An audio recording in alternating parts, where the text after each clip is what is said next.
મનુષ્યનું પરમ કલ્યાણ શેમાં છે? તો કહ્યું મનુષ્યનું પરમ કલ્યાણ એ અધોક્ષજ ભગવાનની અહેતુકી અને અપ્રતિહતા ભક્તિમાં છે. ભક્તિને બે વિશેષણ આપ્યા. એક અહેતુકી, ભગવાનની ભક્તિ કરવા જાઓ તો પ્રભુને એટલી વિનંતી કરજો કે હે પ્રભુ, કમથી કમ તારી સામે હું બેઠો હોઉં એટલો સમય તો કમથી કમ તારા સિવાય બીજું કોઈ મારા મનમાં ન આવે. એટલું પ્રભુને વિનંતી કરો. પ્રભુને એટલી વિનંતી કરજો જ્યારે તારી સામે હોઉં ત્યારે કોઈ લૌકિક વિચાર મારા મનમાં ના આવે એવી તું કૃપા કરજો. કારણ ભગવાન પાસે જાઓ ત્યારે સંસાર લઈને ન જજો, ભગવાનના થઈને જજો. અહેતુકી અને અપ્રતિહતા, કોઈ હેતુ ન રાખતા. કારણ કે આપણે ભગવાનને કહીએ છીએ માલિક, પણ જ્યારે એની પાસે જઈએ ત્યારે બે ચાર કામ બતાવીને જ આવીએ અને કહીએ હવે કામ કરે એ નોકર એ માલિક કહેવાય કે કામ બતાવે એ માલિક કહેવાય? કોણ માલિક કોણ કહેવાય? કામ બતાવે એ કે કામ કરે? તો આપણાને ભગવાનના કામ બતાવે છે કોણ અને કરે છે કોણ? કહીએ છે કે આપ તમારો માલિક છો, અમારા સ્વામી છો, અમારા નાથ છો, પણ જ્યારે જઈએ ત્યારે બે ચાર કામ બતાવીને આવી. ભગવાનનું કામ કરવાની તૈયારી સાથે જે જાય એ ઠાકોરજીનો સેવક. અને ભગવાનને કામ બતાવવા જાય તો ભગવાનનો માલિક થવાની કોશિશ કરો. તો સેવક બનવાની કોશિશ કરજો, માલિક થવાની કોશિશ ન કરો. અને એટલા માટે અહેતુ. અને બીજું કહું અપ્રતિહતા, અખંડ ભક્તિ રાખવી.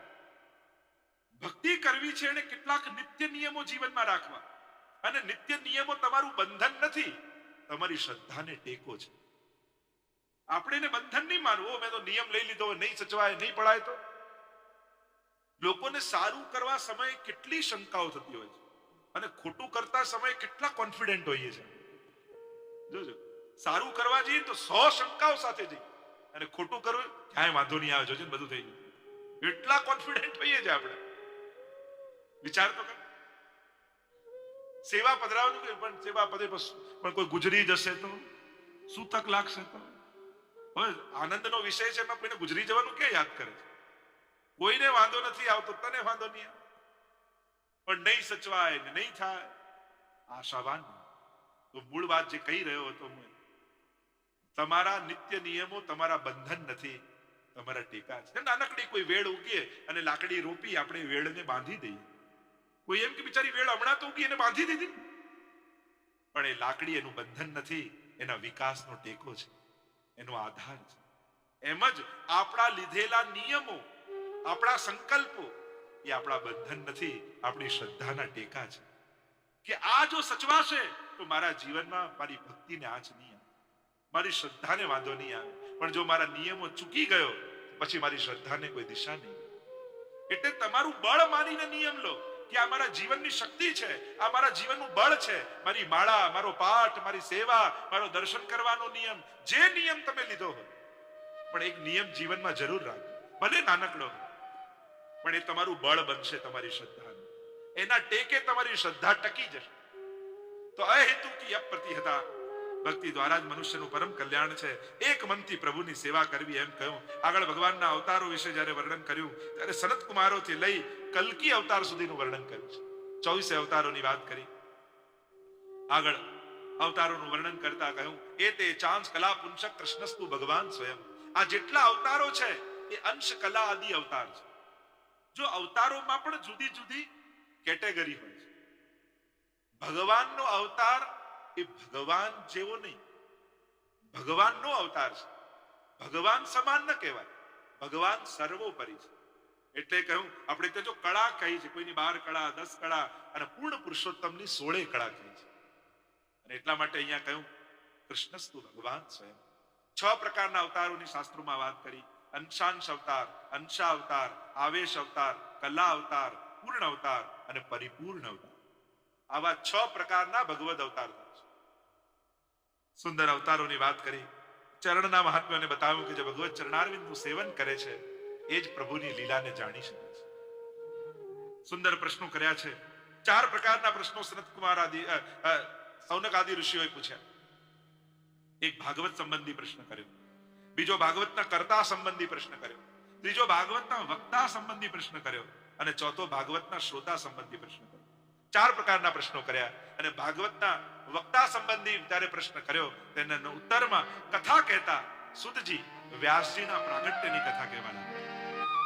વર્તમાન ચતુર્યુગી અને વર્તમાન ચતુર્યુગીના ત્રીજા યુગ દ્વાપરમાં વસુકન્યાના ગર્ભથી ભગવાનના જ્ઞાન અવતાર, બોલો વ્યાસ ભગવાન કી જય, વ્યાસ ભગવાન કી જય. વ્યાસજીનું પ્રાગટ્ય ભગવાનના જ્ઞાન અવતાર છે. શ્યામ રંગના હતા એટલે કૃષ્ણ દ્વૈપાયન કહેવાય. દ્વીપમાં બેટમાં પ્રગટ થયા એટલે દ્વૈપાયન કહેવાય. બોર ખાઈને રહેતા એટલે બાદરાયણ કહેવાય. વેદોના વિસ્તાર કર્યા એટલે વ્યાસ. એમ અનેક અનેક નામથી ભગવાનના જ્ઞાન અવતાર વ્યાસજીનું પ્રાગટ્ય. દરેક કલ્પમાં એમ તો વ્યાસજી થાય છે અને એ કલ્પમાં થયેલી ભગવાનની લીલાઓનું એ સંકલન કરી પુરાણ રૂપે પ્રગટ કરે છે. અને આમ ભગવાનના જુદા વિવિધ પ્રકારના પુરાણો પ્રગટ થયા છે. એ કલ્પ ભેદની લીલાઓ છે. વ્યાસજી વેદોના વિભાગ કર્યા. મહાભારત જેવો મહાકાવ્ય લખ્યું, જય નામનો ગ્રંથ લખ્યો, 17 પુરાણોની રચના કરી, પણ હજી મનમાં આનંદ પ્રગટ થતો નથી. વિચાર થયો કે આટલા ગ્રંથો લખ્યા પછી પણ હૃદયમાં ખુશી, હૃદયમાં આનંદ કેમ? શોક મગ્ન બનીને આશ્રમમાં બેઠા છે, ચિંતન કરી રહ્યા છે. આટલા ગ્રંથો રચ્યા પછી પણ ચિત્તમાં આનંદ કેમ પ્રગટ થતો નથી? અને એટલામાં દૂરથી વીણાનો સ્વર સંભળાયો, શ્રીમન નારાયણ નારાયણ નારાયણ. નારદજીને આવતા જોઈ વ્યાસજી ખૂબ પ્રસન્ન થયા. અરે આપણા ઘરે કોઈ વૈષ્ણવ આવે કેવો આનંદ છે. વૈષ્ણવ આવે વારને હસી હસી નાવે શીશ, ઉનકે મન કી વો જાને મેરે મન કે. વૈષ્ણવ ઘરે આવે એનું આપણે ત્યાં બહુ મોટું મહત્વ છે.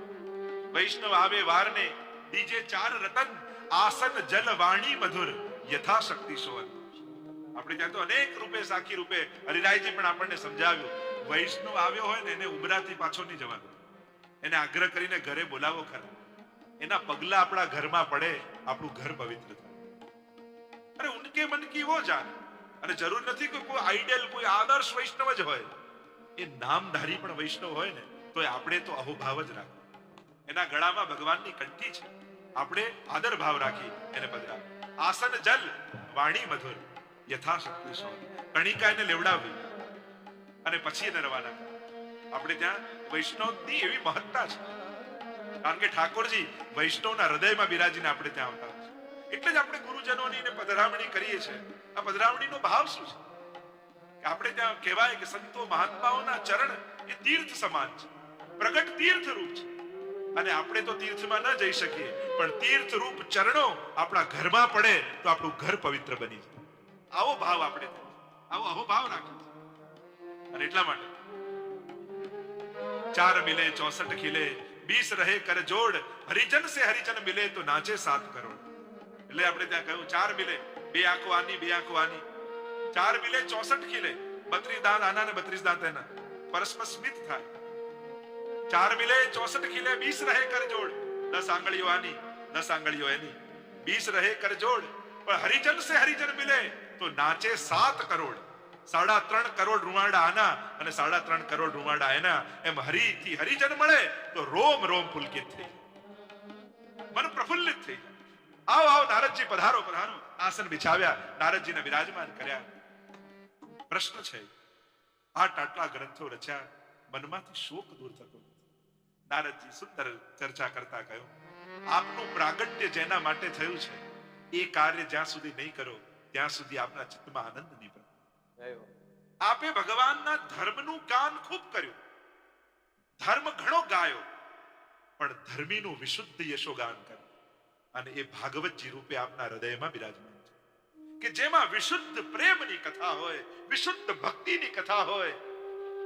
એવું યશોગાન જે ભાગવતજીમાં છે એની રચના કરશો તો ચિત્તમાં આનંદ પ્રગટ થશે. સુંદર ચર્ચા કરતા નારદજી સમજાવે છે, યદ વચસ ચિત્ર પદમ હરેર યશો, કે જેમ ગમે તેટલી સુંદર અલંકારિત વાણી હોય, પણ એમાં જો ભગવાનનું ગાન નથી તો તદ વાયસમ તીર્થ. ભક્તો માટે તો એ કાગડાના તીર્થ સમાન છે. અને એનાથી ઊંધું એને ગાતા ના આવડતું, એને સંસ્કૃત ના આવડતું, એને શ્લોક ના આવડતા હોય, કોઈ વિદ્વત્તા ના હોય, કોઈ સારા શબ્દો ના હોય, પણ વિશુદ્ધ ભક્તિ એના હૃદયમાં છે તો ત્યાં પરમહંસોને આનંદ આવે છે.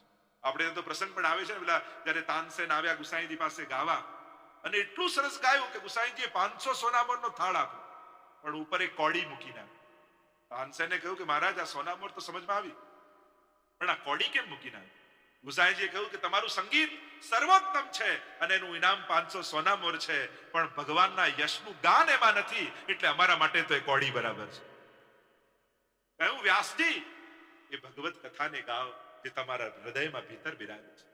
જો નારદજીના મુખે સાંભળ્યું, એ તો વ્યાસજી જાણતા હતા, પણ જ્યાં સુધી એ પરંપરામાં ન જોડાય ત્યાં સુધી એ ભાગવતજી ઓથેન્ટિક કેમ થાય? અને એટલા માટે નારદજીના મુખે પ્રેરણા લીધી, કહ્યું કે આ ભાગવતજીની રચના કરો. નારદજી કહેવા લાગ્યા, કેવલ વિશુદ્ધ ભક્તિના ગાનથી, જો હું દાસીનો પુત્ર હતો અને આજે ભગવાનનો અવતાર બન્યો છું. પોતાના પૂર્વજન્મની ગાથા કહી છે, 3 જન્મો ગાયા છે.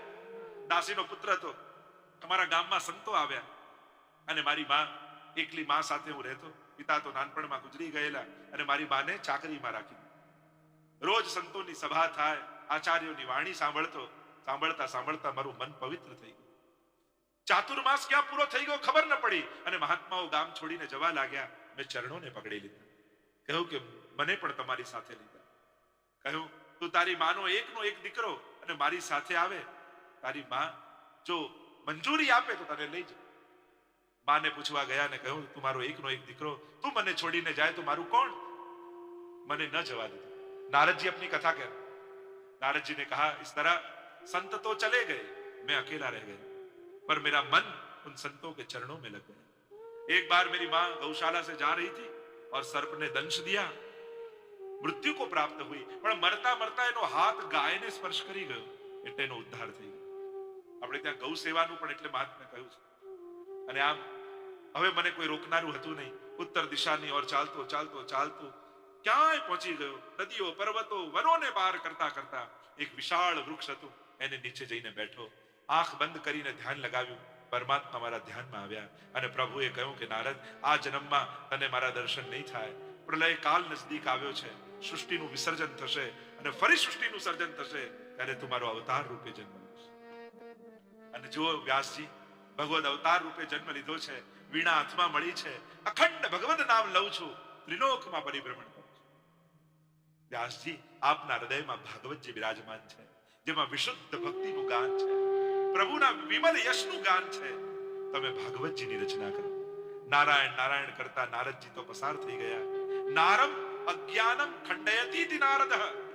નારદ શબ્દનું ડેફિનેશન જ એ થાય કે જે અજ્ઞાનનું ખંડન કરે નારદ. આપણે નારદજીને હાસ્યનું એક પાત્ર બનાવી લીધું છે. અને એટલા માટે જો ઘણીવાર ભગવાનના પાત્રો ક્યાં કઈ રીતે યુઝ કરવા, કોઈ ધર્મવાળા એ રીતે નથી કરતા, પણ આપણે કોશિશ કરીએ કે ભગવાનનું કાર્ટૂન બનાવીએ કે ભગવાનનું રમકડું બનાવીએ. ભગવાન આપણાથી રમે તો સમજાય, પણ એમની ડિગ્નિટી ઓછી ન થઈ જાય. ક્યાંક અમુક વર્ષો પછી આપણા બાળકો આપણા ભગવાનોને પણ કાર્ટૂનના કોઈ કેરેક્ટર જ ન માની લે, એની સાવધાની રાખજો. ઘણીવાર આપણને એમ થાય કે સહેલું કરીએ, સરળ કરીએ એટલે બાળકો ભગવાન સાથે જોડાય, પણ એ ભગવાન સાથે નથી જોતા, એ એક પ્રકારના રમકડા સાથે જોડાઈ રહ્યા છે. એની અંદર ભગવત બુદ્ધિ સ્થાપિત કરી શકીએ છીએ. એટલે ઘણીવાર એ વિચાર થાય કે આપણને એમ થાય કે નવી પેઢીને, યુવાનો અને બાળકો માટે ભગવાનને આવા સહેલા કરીએ. સહેલા કરો વાંધો નહીં, પણ સસ્તા ન કરી નાખો.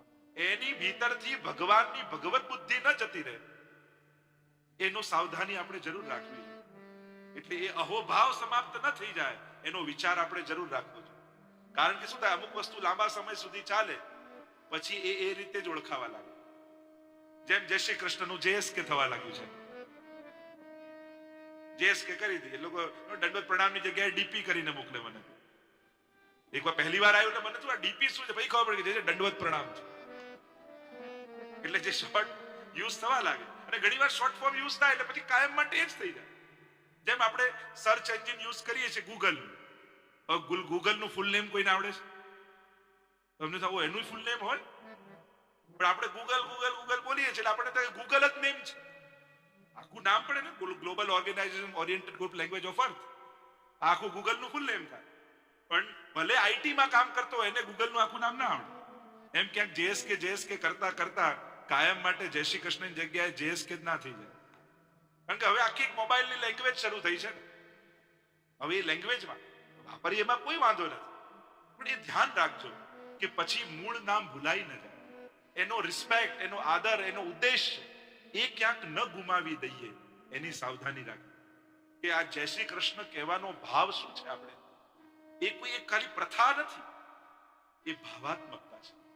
ખાલી આમ મળે એટલે આવું બોલવું એવી કોઈ પ્રથા નથી. એની પાછળ અલૌકિકતા છે કે તારી અંદર કૃષ્ણનો જય થાય. કારણ તું જીતીશ તો કામ, ક્રોધ, લોભ, ઈર્ષા, દ્વેષ આ બધા હથિયાર તારા થઈ જશે, પણ ભગવાન તારી અંદર જીતશે તો શાંતિ, દયા, પ્રેમ, કરુણા, અહિંસા આ તારી અંદર જાગૃત થશે. અને એટલે આપણે કહીએ જય શ્રી કૃષ્ણ, કૃષ્ણનો જય હો. કૃષ્ણ એટલે આનંદનો જય હો, કૃષ્ણ એટલે મંગલનો જય હો, કૃષ્ણ એટલે દયા અને કરુણાનો જય હો. અને જ્યારે એની જય કરીએ છીએ ત્યારે આપણી અંદર એ માનવતા પ્રગટાવે. તો આ જે ભાવના છે, એક અહોભાવ છે. એટલે એ કહેવાનું જો ઇન્ટેન્શન, એટલે કે એનું જે ઉદ્દેશ્ય છે, એ ઉદ્દેશ્ય આપણે ન ગુમાવી બેસીએ, એની પણ આપણે સાવધાની રાખીએ. અને એટલા માટે ભગવાનને ખાલી રમકડું ન બનાવી દઈએ, યા ખાલી કોઈ કાર્ટૂનનું પાત્ર બનીને ન રહી જાય, એની પણ આપણે સાવધાની રાખવી જોઈએ, જેથી ભવિષ્યમાં જે ભગવાન છે, જે આપણી શ્રદ્ધા છે, તેના માટે અહોભાવ થવો જોઈએ. એ કેવલ રમવાનું એક રમકડું ન બનવું. આમ ત્યારે નારદજી વ્યાસજીને ઉપદેશ આપીને નીકળ્યા અને વ્યાસજી સરસ્વતીજીમાં સ્નાન કરી અને બિરાજમાન થયા છે. ચિત્તમાં ભાગવતજીનું સ્મરણ કર્યું છે, શુદ્ધિ કરી છે, અને અનેક અલૌકિક લીલાઓ વ્યાસજીના હૃદયમાંથી પ્રગટ થવા લાગી. 3 ભાષા ભાગવતજીમાં છે. મહાપ્રભુજીએ કહ્યું લૌકિક ભાષા, પરમત ભાષા અને સમાધિ ભાષા. સમાધિ ભાષા વ્યાસસ્ય પ્રમાણમ તત્ચતુષ્ટયમ, અને સમાધિમાં ભાગવતજીના દર્શન થવા લાગ્યા. જો આ જેટલા મંત્રો છે ને આપણા શાસ્ત્રોના, એ ઋષિઓએ બનાવ્યા નથી. ઋષિ ક્યાંને કહેવાય? ઋષયઃ મંત્ર દ્રષ્ટારઃ. જેને સમાધિમાં મંત્રો દેખાયા એને કહેવાય ઋષિ. આમ ભાગવતજી રચ્યું નથી, પણ ભાગવતજી પ્રગટ્યું છે. બંનેમાં ફરક છે. એક છે રચવું અને બીજું છે પ્રગટવું. યમનાષ્ટક મહાપ્રભુજીએ રચ્યું નથી, પણ યમુનાજીના દર્શન કરી મહાપ્રભુજીના હૃદયમાંથી યમનાષ્ટક પ્રગટ્યું છે. આ અષ્ટસખાના પદો રચ્યા નથી. અષ્ટસખાઓએ લીલાના દર્શન કર્યા ત્યારે લીલા શબ્દ રૂપે એમના હૃદયમાંથી પ્રગટી છે. કારણ કે રચો તો રચયતા એમાં પ્રધાન હોય, અને પ્રગટે તો એ લીલા એમાં પ્રધાન હોય. એ જે સબ્જેક્ટ છે એનું પ્રાધાન્ય હોય. એટલે પ્રાગટ્ય અને રચનામાં ફરક છે. રચના લૌકિક હોય છે અને પ્રાગટ્ય અલૌકિક હોય છે. એટલે કે યમનાષ્ટકના એક એક અક્ષરમાં યમુનાજી બિરાજે છે, એમ જ ભાગવતજીના એક એક અક્ષરમાં ભગવાન બિરાજે છે. વ્યાસજીના હૃદયમાંથી પ્રગટ્યું અને સઘળી લીલાઓ દેખાવા લાગી. વ્યાસજી રચના કરી રહ્યા છે કે ગણપતિજીને લખવા બેસાડ્યા અને વ્યાસજી બોલી રહ્યા છે. મહાભારતનું રણસંગ્રામ દેખાય વ્યાસજી. એ 18 દિવસનું ભયંકર મહાભારતનું યુદ્ધ સમાપ્ત થયું છે. ક્યાં કપાયેલા મસ્તક, ક્યાં કપાયેલા ધડ, લાશના ઢગલાઓ ખડકાયા છે. દૂર દૂરથી સ્ત્રીઓના રડવાના અવાજ સંભળાય છે. બાળકોની કિકિયારીઓ સંભળાઈ રહી છે. ગિદ્ધ અને સમડીઓ આકાશમાં ઉડતા ઉડતા પડેલા મડદાઓના માંસના લોદાઓ ખેંચી ખેંચી આકાશમાં ઉડી રહ્યા. દુર્ગંધ ચારે બાજુ વ્યાપેલી છે. મડદાઓ, આખું વાતાવરણ વિકૃત લાગે છે. સ્મશાન જેવી શાંતિ પથરાઈ અને મડદાઓના ઢગલામાં અશ્વત્થામા મડદાઓને ખસેડી ખસેડી કોઈને શોધી રહ્યો છે. અશ્વત્થામા શોધી રહ્યો છે એના મિત્ર દુર્યોધન. અને એટલામાં દૂરથી અવાજ સંભળાયો, મિત્ર! કાન ઊંચા થઈ ગયા અશ્વત્થામા. અરે, આ તો દુર્યોધનનો અવાજ છે. દોડ્યો એ દિશામાં અને દોડતો દોડતો દોડતો દોડતો જે આવે જુએ, સ્તબ્ધ થઈ. લોહીના ખાબોચિયામાં દુર્યોધન પડ્યો પડ્યો પોતાની છેલ્લી શ્વાસો ગણી રહ્યો છે. ગદાઓના પ્રહાર કરી ભીમે જંઘાઓ ધ્વસ્ત કરી નાખી. છેલ્લી ઘડીએ પોતાના મિત્રને સામે ઉભેલો જોયો. દુર્યોધનની આંખમાં ચમક દેખાઈ. અરે મિત્ર, તું આવી ગયો. અરે, તારી આવી દશા? દુર્યોધન કહે કે મારી પાસે હવે વધારે સમય નથી, પણ મિત્ર વચન આપ. મારા મરતા પહેલા પાંચે પાંડવોના કપાયેલા મસ્તક હું જોવા માંગુ છું. અશ્વત્થામાએ હાથમાં હાથ મૂકીને વચન આપ્યું, મિત્ર તને વચન આપું છું, કાલે સૂરજનું પહેલું કિરણ નીકળે એલા પહેલા પાંચે પાંડવોના કપાયેલા મસ્તક લાવી તારા ચરણોમાં સામી છાતીએ લડવાની તાકાત અશ્વત્થામાની નથી. અશ્વત્થામાને તો યાદ કરાય છે, અશ્વત્થામા બલિર્વ્યાસો હનુમાશ વિભીષણ કૃપા પરશુરામશ્ચ સપ્તૈતે ચિરંજીવીના, ચિરંજીવીઓમાં એનું સ્મરણ કરાય છે. તો પછી આની બુદ્ધિ આવી કેમ બગડી? મહાપ્રભુજી બતાવ્યું કે અશ્વત્થામાની બુદ્ધિ એટલા માટે બગડી છે કારણ કે એણે દુર્યોધનનું અન્ન ખાધું છે, અને જ્યાં સુધી દુર્યોધનનું અન્ન લોહી બનીને એના શરીરમાં વહે છે ત્યાં સુધી એની બુદ્ધિ આવી છે.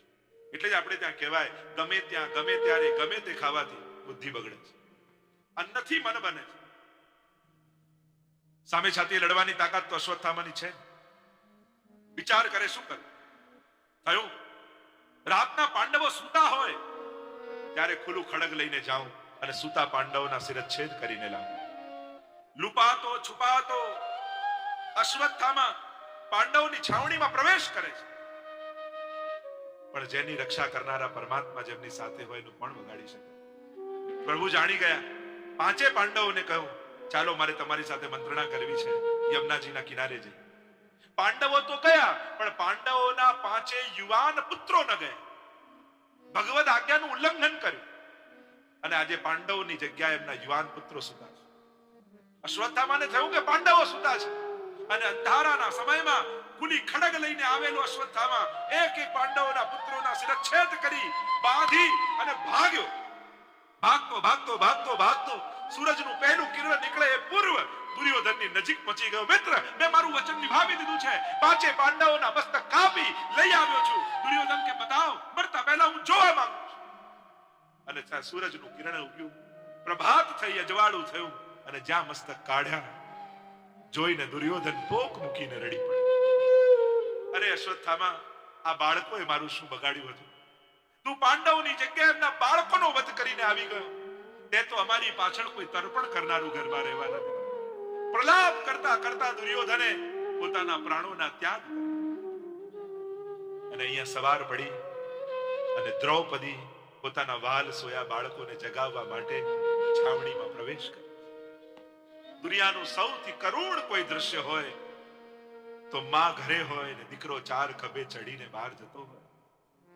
સૌથી કરુણ દ્રશ્ય જોવું અઘરું લાગે. અને અહીંયા તો પાંચ પાંચ પુત્રો જેને ખોળામાં રમાડીને મોટા કર્યા હોય, અને જ્યાં દ્રૌપદી પ્રવેશ કરે છે લોહીથી ખરડાયેલી પથારીઓમાં કપાયેલા ધડ પડ્યા છે. અવાજ લગાવ્યો, હે કૃષ્ણ! ભાગના ઠાકોરજી સાથે પાંચે પાંડવો આવ્યા અને આ દશા જોઈ મન વિચલિત થઈ ગયું. બધા કોણ છે આ દુષ્ટ? આ દુષ્કૃત્ય કરનારો કોણ છે? અર્જુને પ્રતિજ્ઞા કરી કે જીવતો નહીં મૂકે, એનું કપાયેલું મસ્તક લાવી તારા ચરણોમાં ફેંકીશ. ભગવાનને પુકાર કર્યો દ્રૌપદીએ. થયું કે દુઃખમાં ભગવાનને બોલાવે. કહ્યું એટલા માટે ભગવાનને પુકાર કર્યો કે હજી જો આમની અંદર પ્રાણ બચ્યા હોય અને છેલ્લી ઘડીમાં પણ ભગવાનનું નામ સાંભળી લે તો એમનો ઉદ્ધાર થઈ જાય. એક કારણ એ બતાવ્યું કે આ ક્ષત્રિયોના બાળક છે, અને ક્ષત્રિયોના બાળક યુદ્ધમાં લડતા લડતા મરે તો સ્વર્ગ મળે, પણ સુતા સુતા મરે તો એમની અધોગતિ થાય. થયું કે ભગવાનને એટલે પુકાર કર્યો કે મારા બાળકોની અધોગતિ ન થાય. અને ભગવાન રથ પર સવાર થયા, અર્જુન પાછળ વિરાજમાન થયા, રથની લગામ ખેંચી છે, આગળ આગળ અશ્વત્થામા ભાગે છે, અને પાછળ પાછળ અર્જુનનો રથ આવી પકડ્યો છે કેશથી, અને ઘસડતા ઘસડતા અશ્વત્થામાને એક બલિ ચડાવવા માટે જેમ પશુને ખેંચીને લાવવામાં આવે એમ અશ્વત્થામાને ખેંચતા ખેંચતા લઈને આવે. સામે દ્રૌપદી ઊભી છે અને આ દ્રશ્ય જોઈ રહી છે. જો મહાભારતની દ્રૌપદી અને ભાગવતની દ્રૌપદીમાં ઘણો ફરક છે. જ્યાં આ દ્રશ્ય જુએ છે અને ભાગવતની દ્રૌપદી બોલે છે, મુચ્યતામ મુચ્યતામ એશ બ્રાહ્મણો નિતરામ ગુરુ. છોડી દો આને, છોડી. અરે આને છોડી દઈએ. આણે આવું દુષ્કૃત્ય કરી તારે આટલા પુત્રોને મારી નાખ્યા અને તું છોડવાની વાત કરે છે.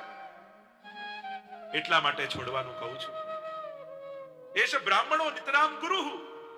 આ તો આપણો ગુરુ છે, આપણા ગુરુ દ્રોણાચાર્યનો પુત્ર છે.